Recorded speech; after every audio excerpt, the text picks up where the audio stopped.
Hello, and welcome back to the Super English Talks.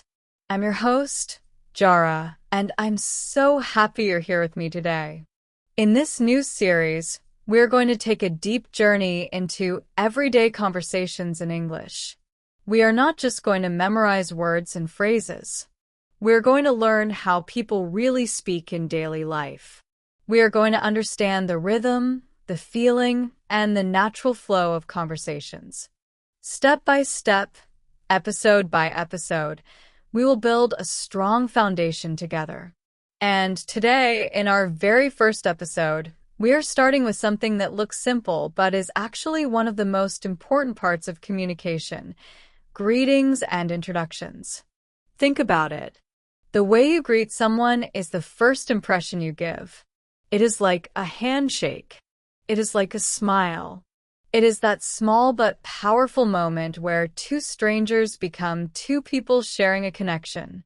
Let me tell you a little story. A few years ago, I was traveling in a small town in England. I was a bit lost, standing on a street corner, holding my map and looking very confused. A woman, maybe in her late 60s, was walking her small dog. She saw me, smiled, and stopped.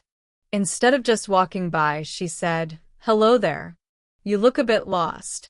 Can I help you?" Now, she could have just said, "Hi," and kept walking. But her greeting was more than just a word. She added a little observation. She noticed that I looked lost, and that opened the door for a real, human connection. That is the power of a warm greeting. Of course, there are also very basic greetings that everyone knows. Let's look at those first. We all know hello and hi. Hello is a little more formal. For example, you might say hello to your new boss on your first day of work. Hi is more casual and friendly. You would say hi to your friends, classmates, or neighbors. Then we have time-specific greetings. Good morning until noon. Good afternoon until around 5 or 6 p.m. Good evening after that.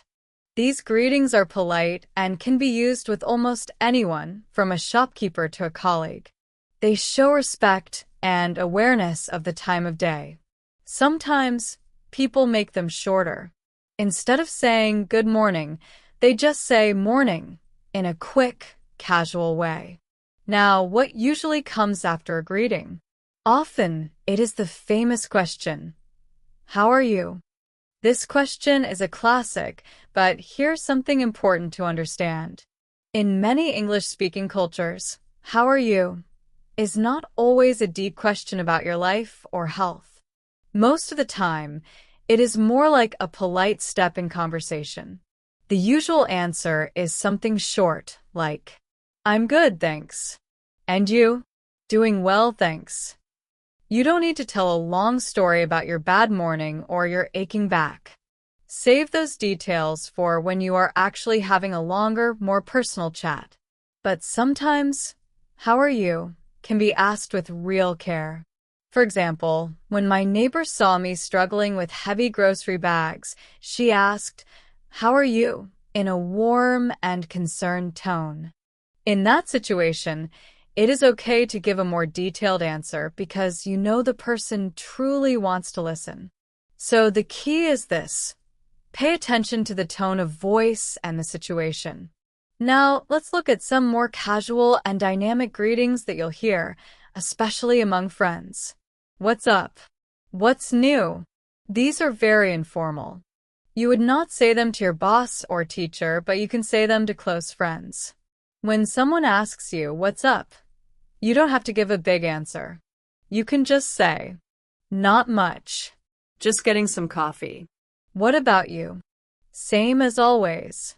Just relaxing." The idea here is not to give lots of information, but simply to keep the conversation flowing in a light way. So, to summarize, greetings are small, but they are powerful. They open the door to connection. Whether you say hello, good morning, or what's up, the important thing is to match your words to the situation and to the person you are speaking with. In our next episodes, we'll build on this and learn how to introduce ourselves, how to keep small talk going, and how to make conversations more natural. But for now, remember this: a greeting is never just a greeting. It's the beginning of a conversation and sometimes the beginning of a friendship. So far, we've talked about greetings. But once you say hello, how do you keep the conversation going? That's where simple questions like, "How's everything with you?" or "How's it going?" come in.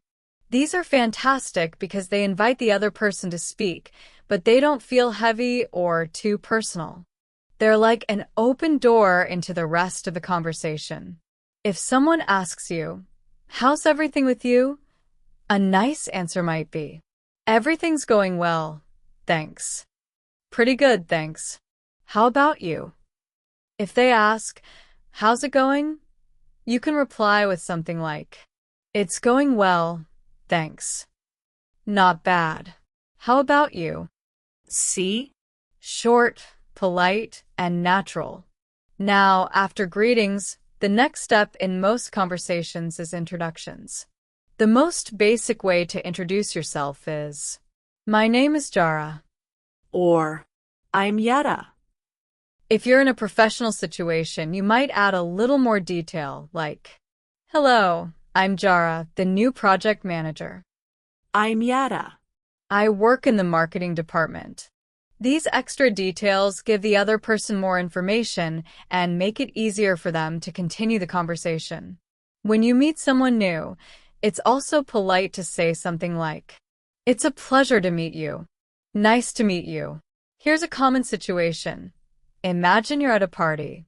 A friend introduces you. They say, "Jara, this is Ben." "Ben, this is Jara." You smile and say, "Hi, Ben. Nice to meet you." And Ben will probably say the same back. That's the basic version. But we can make it more interesting. Instead of stopping at "nice to meet you," you can add a question like, "Nice to meet you, Ben.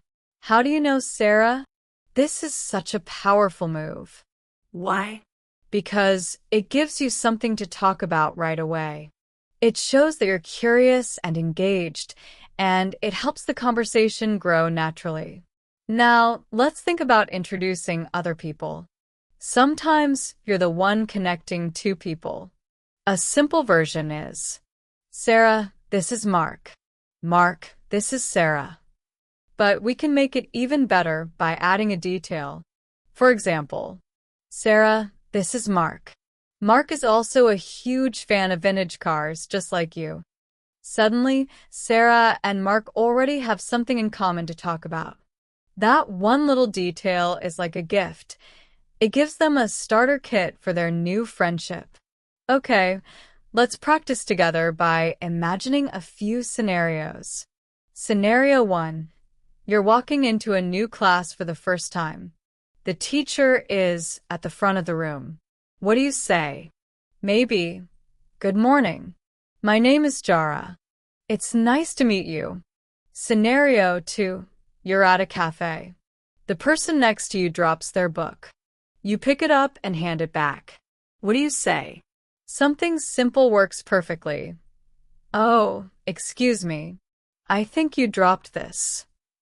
When they reply, "Thank you," you can smile and say, "You're welcome. Have a good day." Scenario 3. You're at a networking event for work. You see someone standing alone. How do you approach them? You could walk over and say, "Hi there. I don't think we've met. "I'm Yetta." What brings you here?" This is confident, welcoming, and professional without being too formal. The key to all of these situations is this: be genuine. The words matter, yes, but your tone of voice, your smile, and your body language matter even more. That's what makes the other person feel comfortable and open. So, here's your challenge. As you go through your day, pay attention to greetings and introductions around you. Notice how people say hello. Notice what they say after, "How are you?" Listen carefully and you'll start to see patterns. The more you notice, the easier it will be for you to join in. Because once you're comfortable with greetings and introductions, the next natural step is small talk. Now, small talk sometimes has a bad reputation. People say it's boring or awkward or pointless. But actually, small talk is a social superpower. It's the gentle way we get to know each other.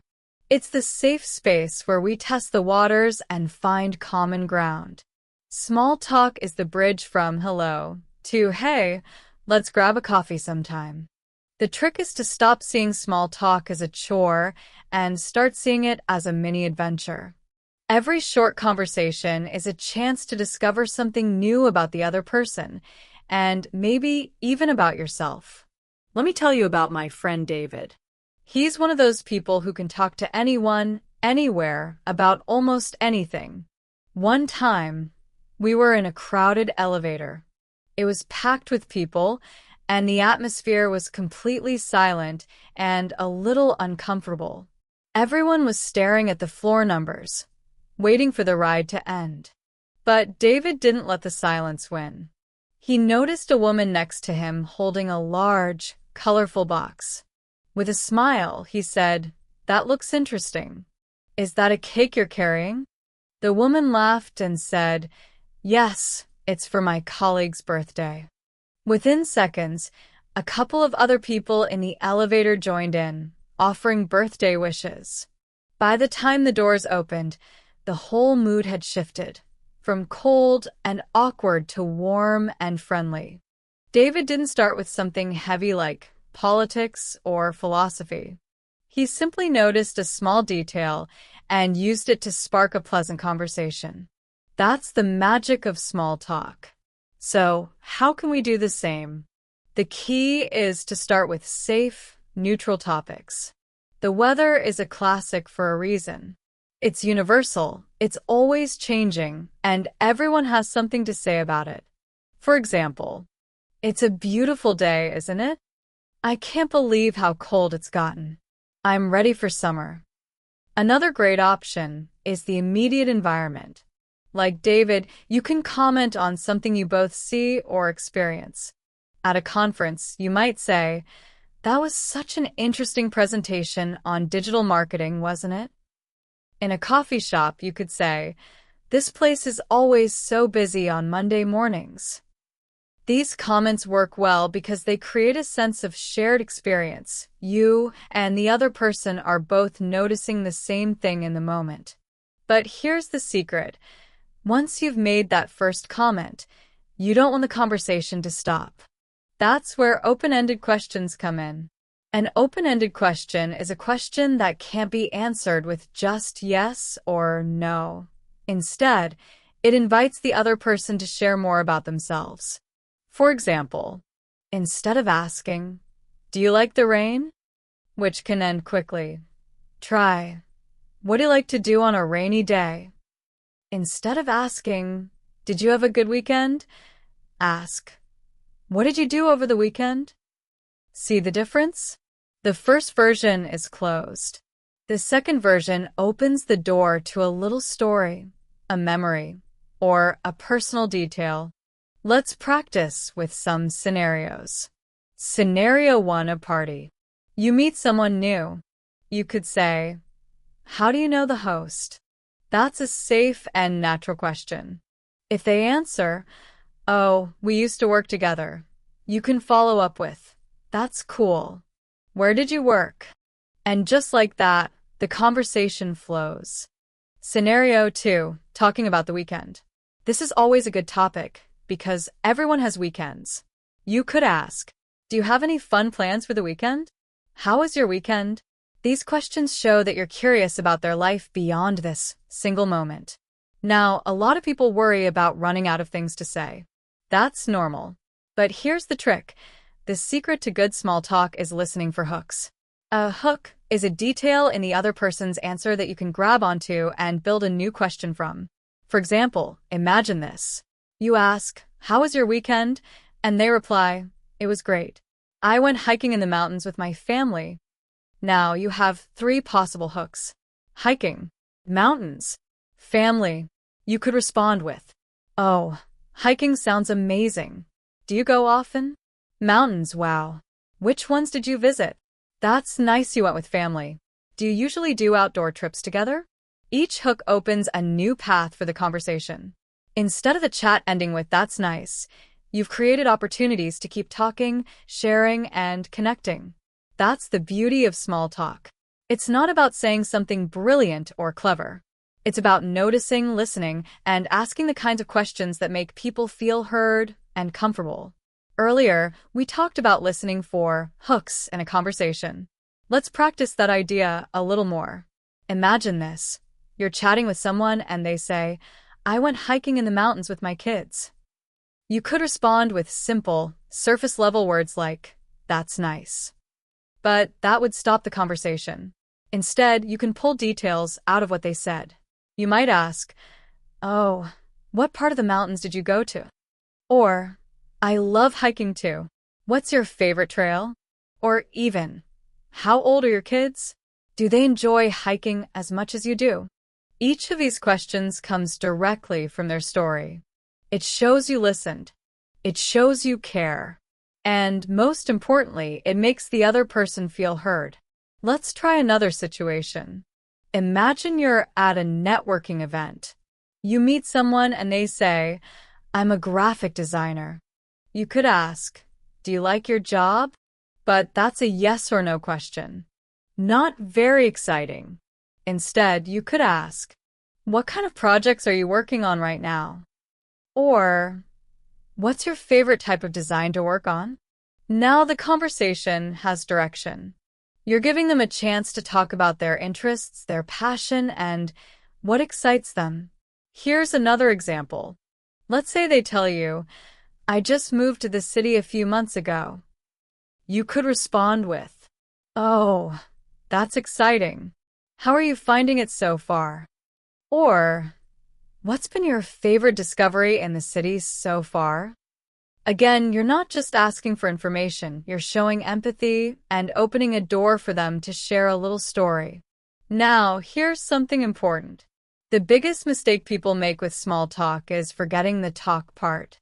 A good conversation is like a two-way street. Yes, you need to ask questions, but you also need to share a little about yourself. For example, if someone asks you, "What brings you here?" you could just say, "Work." But that's boring, and it closes the conversation. Instead, you could say, "I'm here for the marketing workshop. I'm really hoping to learn more about social media strategy." Now, you've given them a hook. They can ask, "Oh, what kind of marketing do you do?" Or, "Which social media platforms do you focus on?" See how your answer gives them material to continue the conversation? So remember, ask open questions, listen carefully, and when it's your turn to answer, give just a little more detail. In summary, small talk isn't about being the funniest or the smartest person in the room. It's about being curious. It's about being present. And it's about showing genuine interest. So next time you're in a situation where you need to make small talk, take a deep breath. Look around. Notice the details. Ask a simple, open-ended question. You might be surprised by the connections you create. And now let's take these skills and move into a topic that comes up all the time in real life, talking about work and studies. This is a big one because for many people, their work or studies are a huge part of their identity. It's often one of the first things someone will ask after your name. "So, what do you do?" But here's the thing. The goal isn't just to list your job title or your major. That's boring. Instead, the goal is to share your passion, your challenges, or your goals in a way that's engaging. Let me give you an example. At a family dinner, my cousin Mark had just started his first job as a software developer. My aunt asked him, "So Mark, what do you do?" Mark could have just said, "I write code." End of story. But instead, he said, "I'm a software developer, and right now I'm working on an app that helps people track their personal finances." It's really cool because I get to help people manage their money and feel more in control. Do you hear the difference? He didn't just talk about what he does, he talked about the impact of his work. Suddenly, everyone at the table was interested. And this is something all of us can do. Instead of just saying, I'm an accountant, you could say, I'm an accountant and I help small businesses organize their finances so they can grow. See the difference? You're not only explaining your job, you're explaining why it matters. This makes your introduction so much more engaging, and it gives the other person a natural way to keep the conversation going. I remember once meeting a new neighbor, an elderly man who was often sitting on his porch. For weeks, we just exchanged quick hellos. One day, instead of rushing past, I stopped and asked, "How long have you lived here?" His face lit up, and he told me about moving into the neighborhood over 40 years ago, raising his kids here, and even planting the giant oak tree in his yard. Suddenly, he wasn't just my neighbor, he was a person with stories, history, and wisdom to share. That's the power of asking about personal life. Simple questions can open the door to meaningful conversations. You might ask, "What do you usually like to do on weekends?" Or, "Have you picked up any hobbies lately?" These are safe, friendly questions that invite someone to share a little piece of themselves. When they mention something, listen for hooks, just like we practiced before. If they say, "I love cooking," you could ask, "What's your favorite dish to make?" Or if they say, "I spend time gardening," you might respond, "That sounds relaxing. What kind of plants do you grow?" Talking about family is another natural way to connect.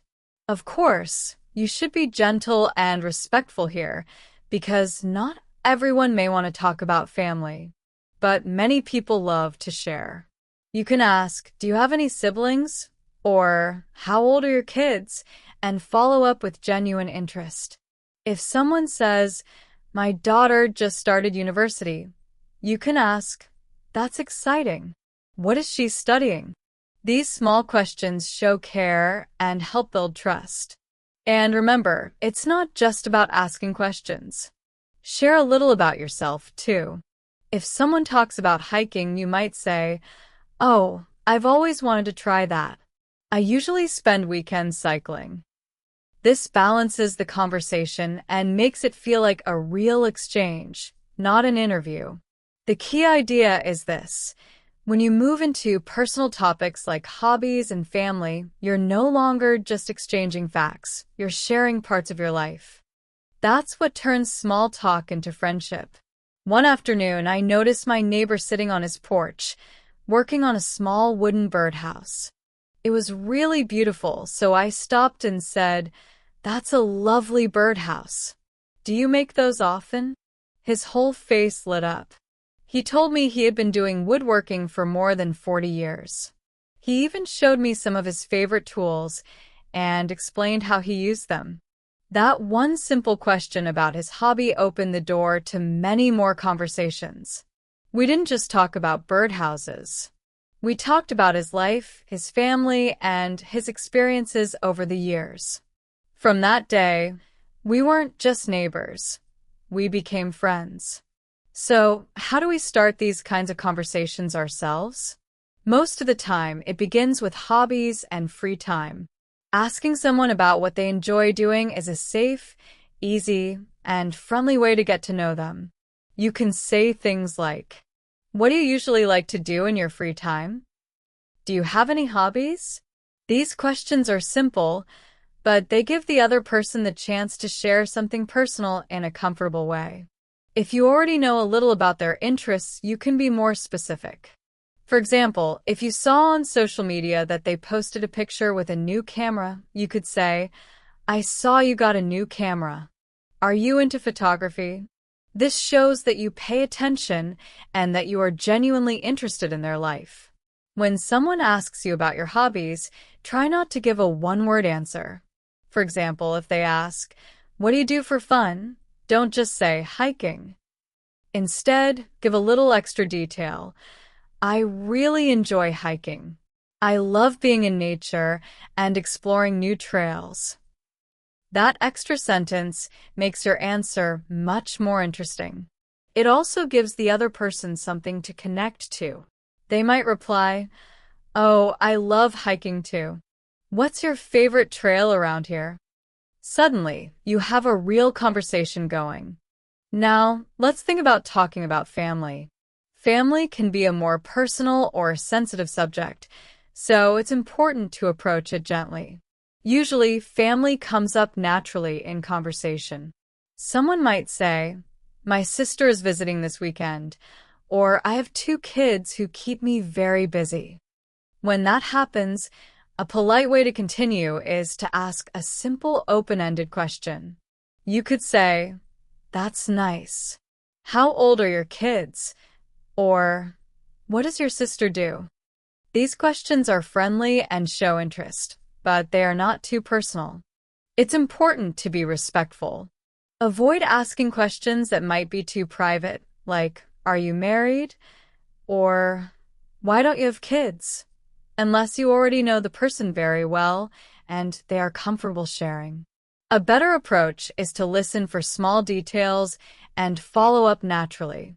For example, if someone mentions their husband or wife, you could say, "That's lovely. How did you two meet?" Here are some common, safe questions you might hear or use about family. Do you have any brothers or sisters? What do your parents do?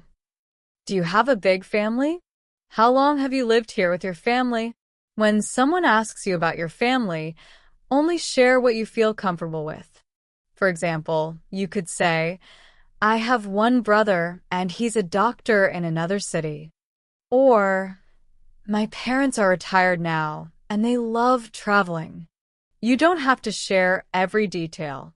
Keeping it simple and friendly is always a good choice. Let's practice a scenario.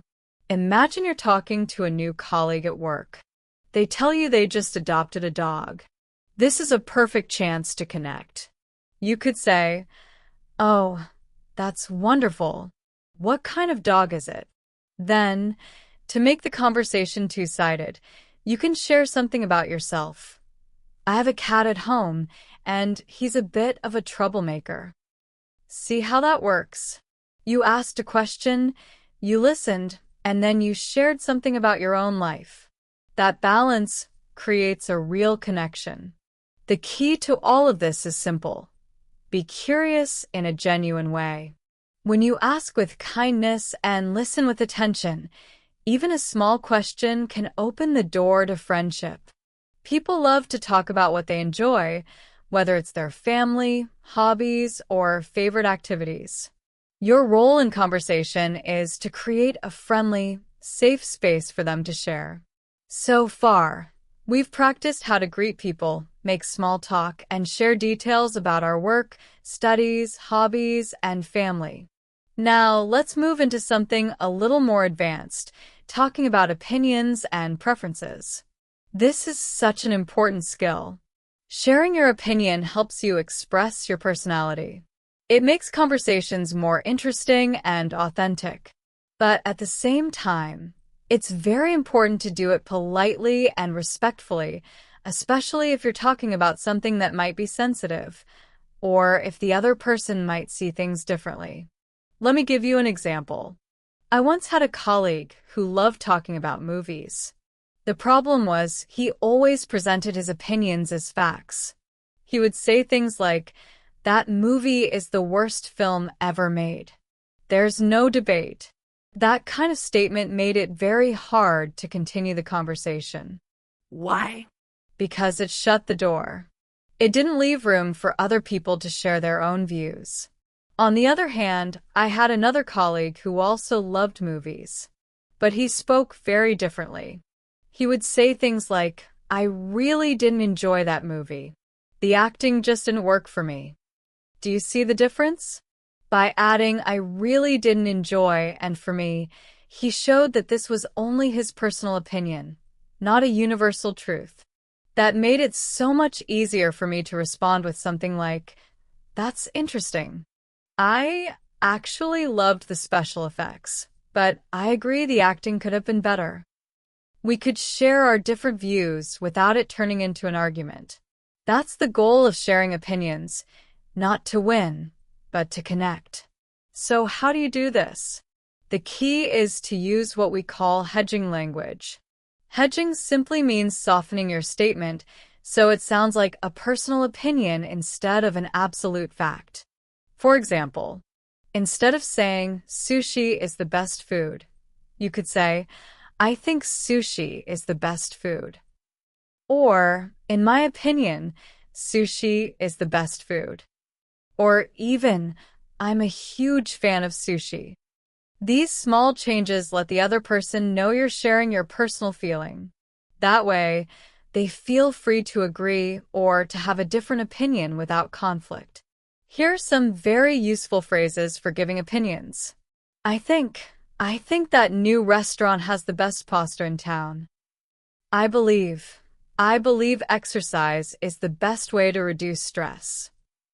In my opinion, the city needs more public parks. I feel that social media has changed how we connect with people. From my perspective, the new policy will create more work for our team. Now, what about when you want to agree or disagree? When you agree with someone, you can keep it simple. I agree completely. That's exactly what I was thinking. You've hit the nail on the head.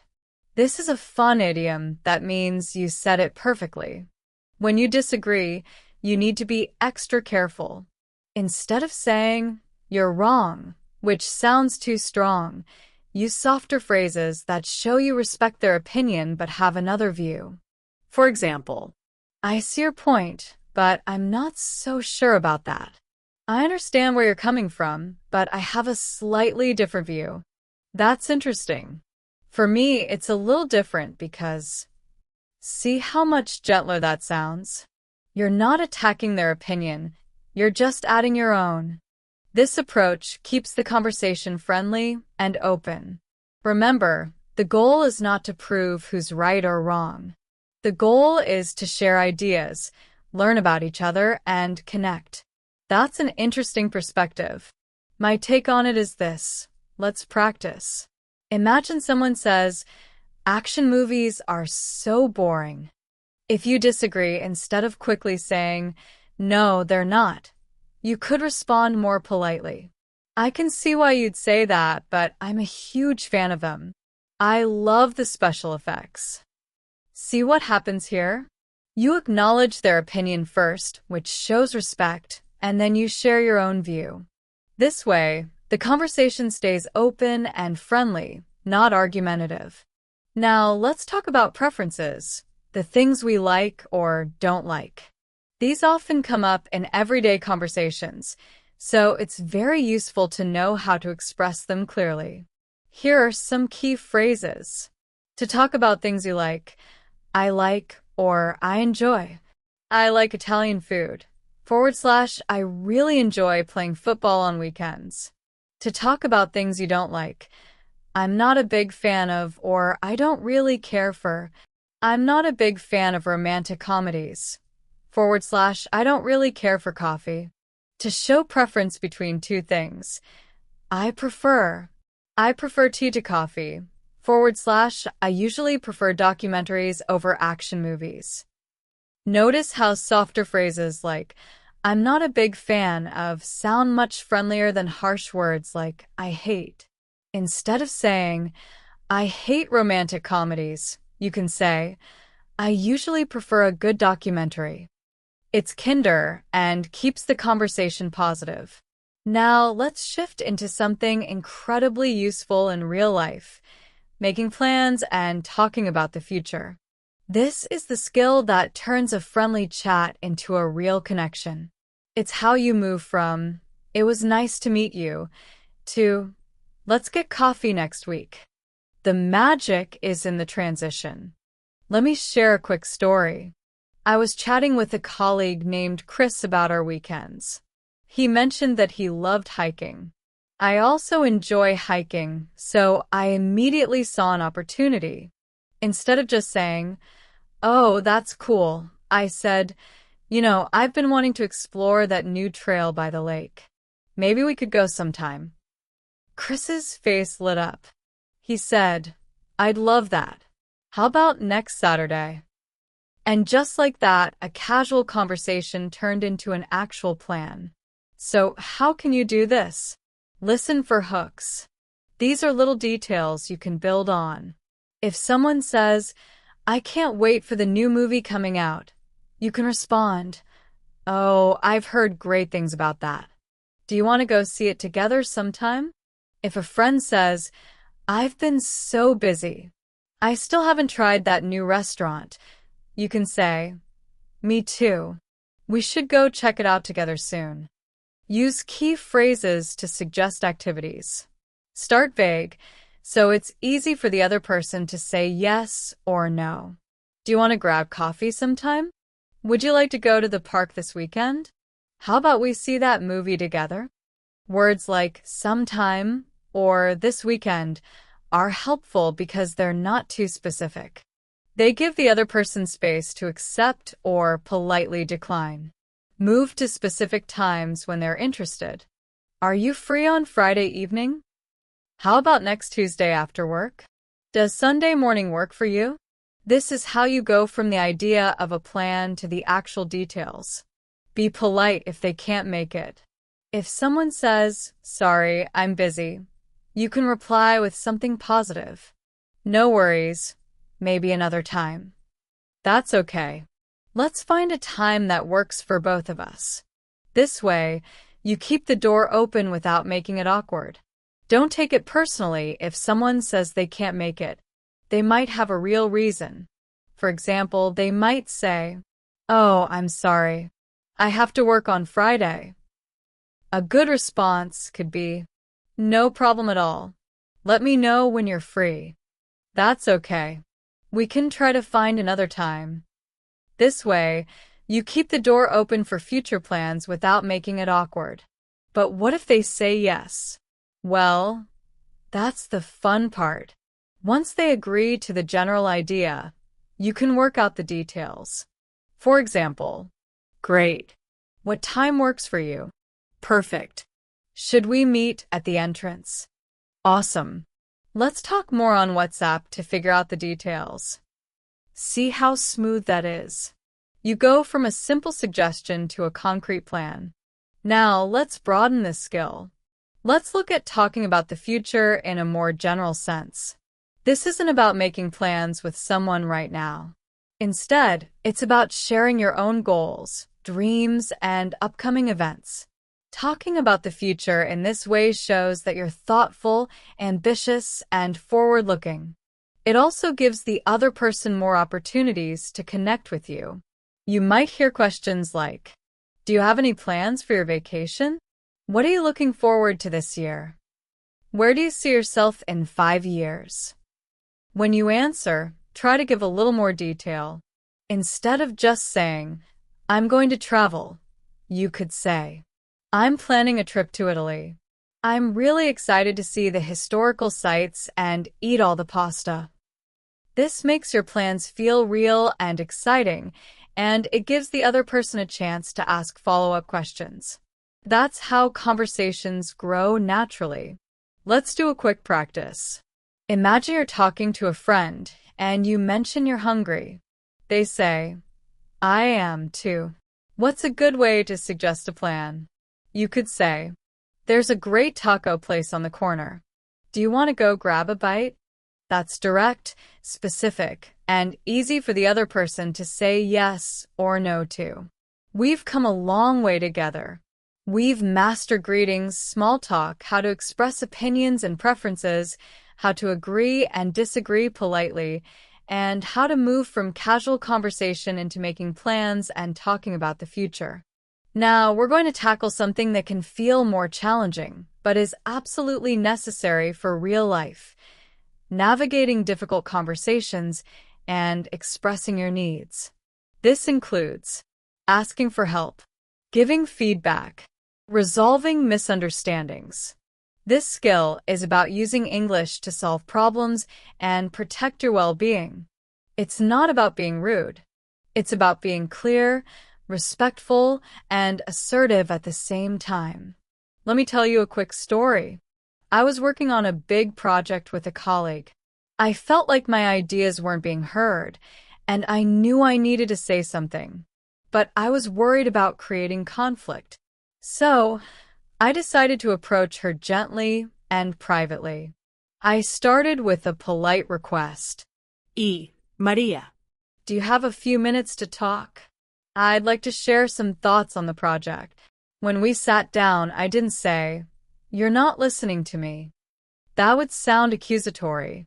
Instead, I used I statements, sentences that focus on my own feelings and not on blaming the other person. I said, "I feel a little left out of the creative process, and I'd appreciate it if we could spend more time brainstorming together." Maria listened, and she told me she hadn't even realized she was leaving me out. Because I was calm, polite, and specific, we were able to fix the problem and move forward as a team. The key to all of these situations is to use polite and direct language. Let's break down a few common scenarios where you may need to use polite but direct English. 1. Asking for help. You can say, "Could you possibly help me with something?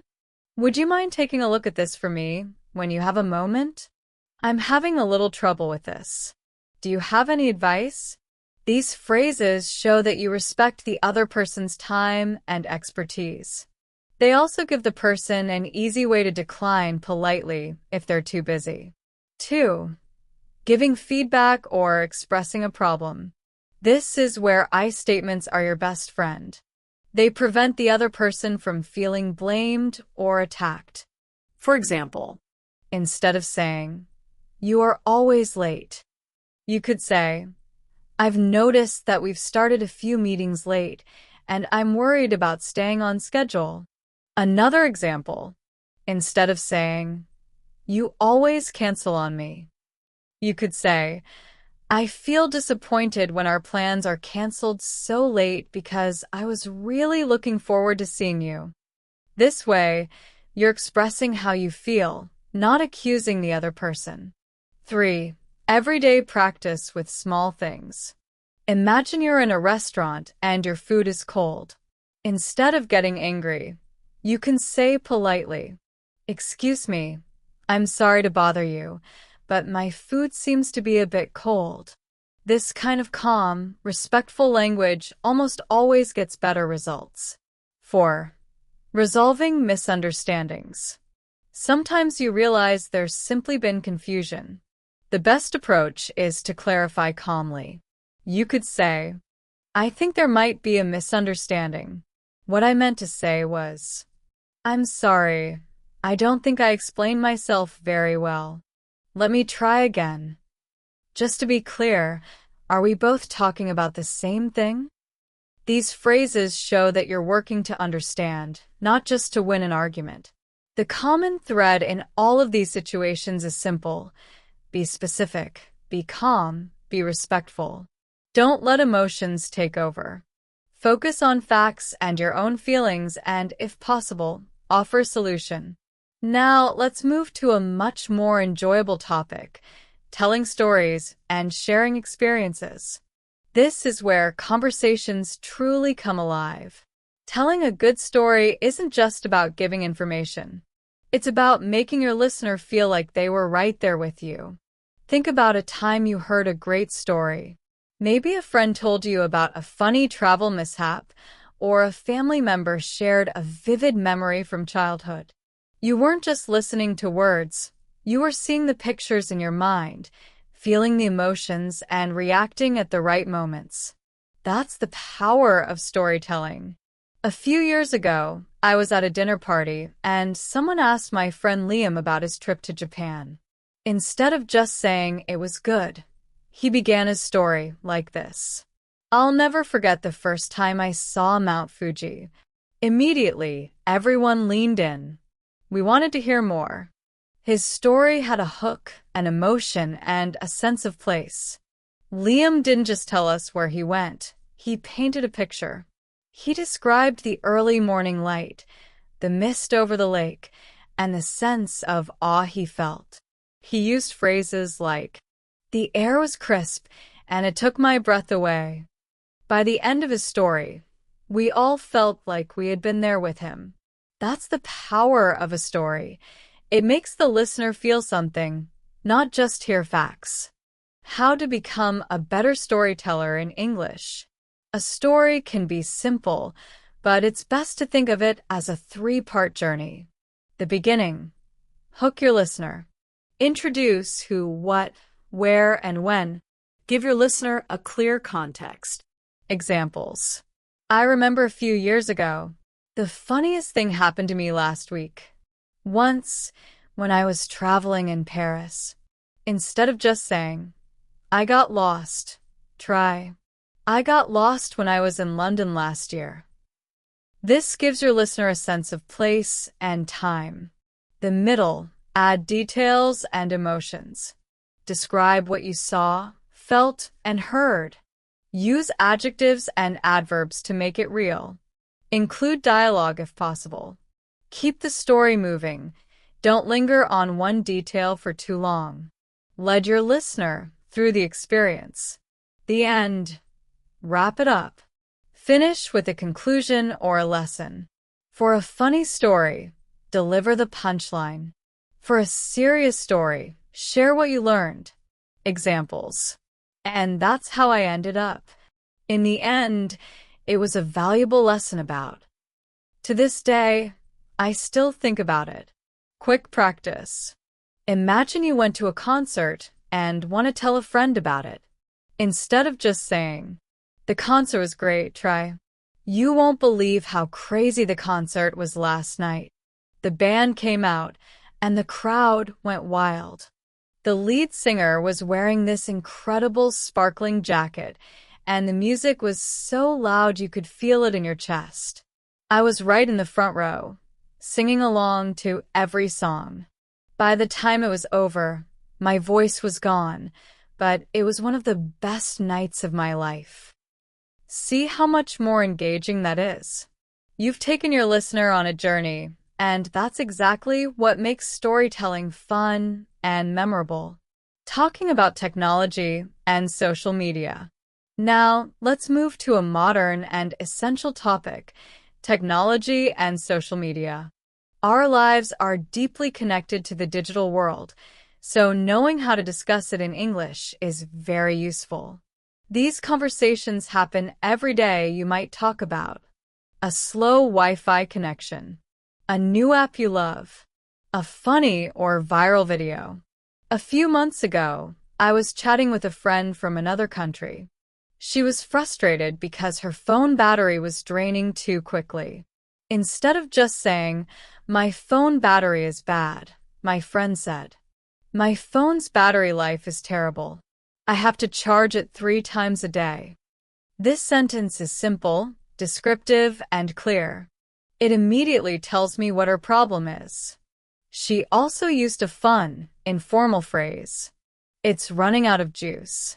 This is a casual way to say your phone battery is dying.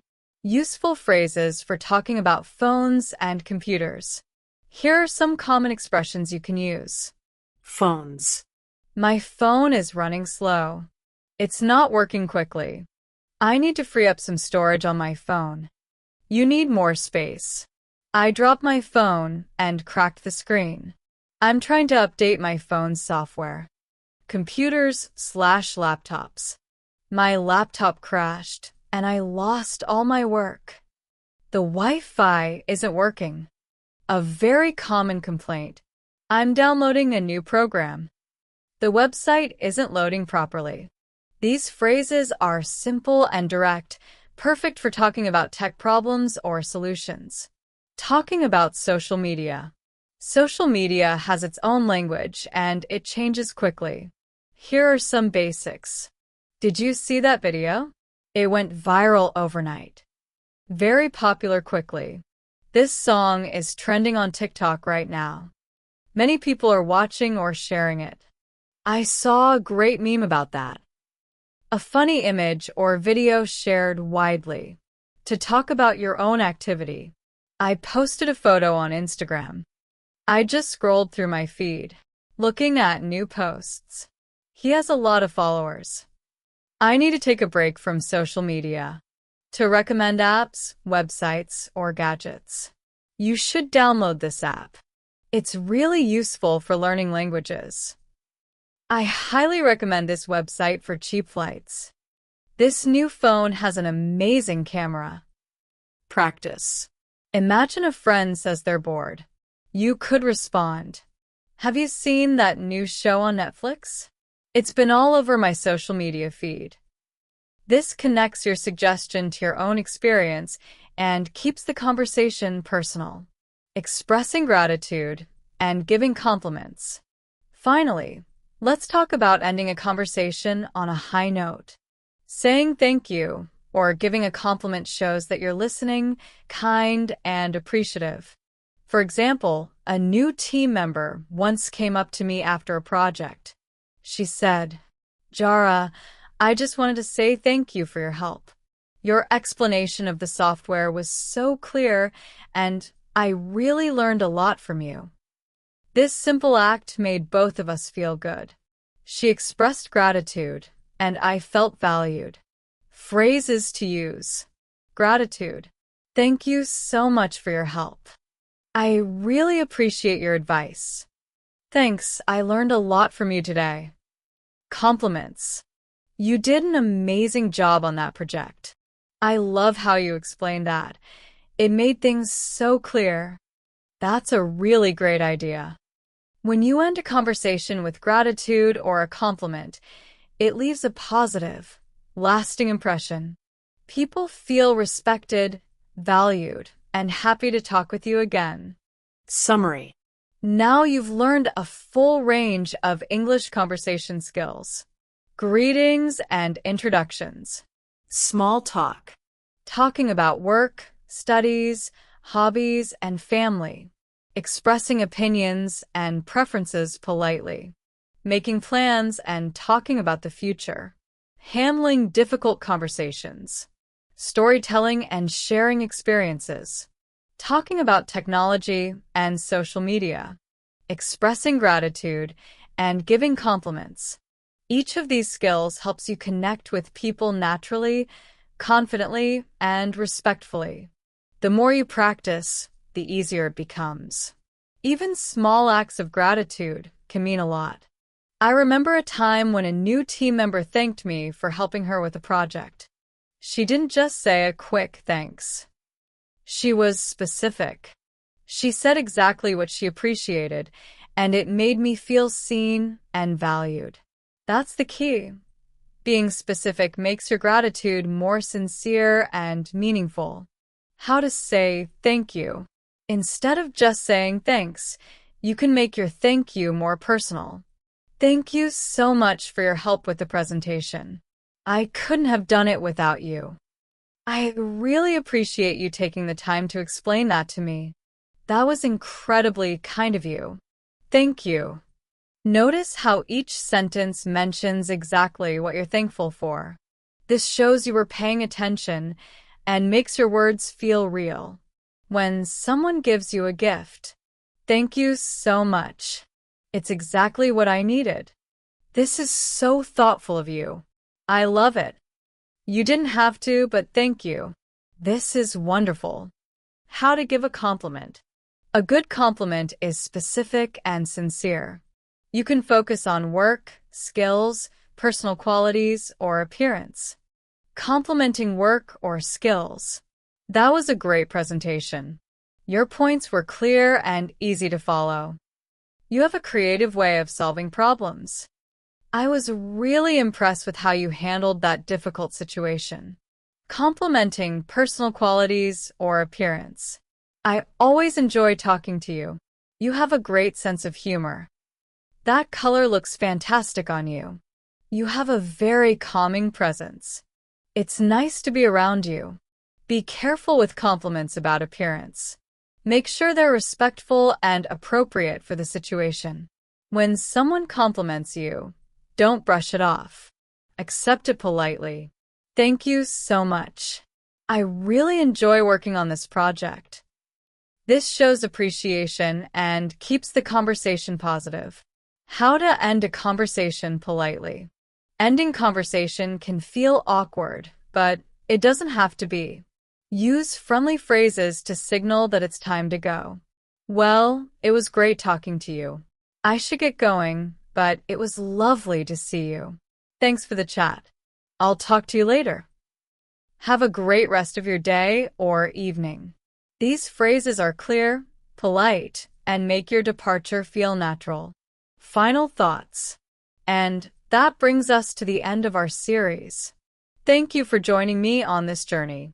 My hope is that you now feel more confident to start conversations, make small talk, share about your work, studies, hobbies, and family. Express opinions and preferences politely. Make plans and talk about the future. Handle difficult conversations. Tell stories and share experiences. Talk about technology and social media. Express gratitude and give compliments.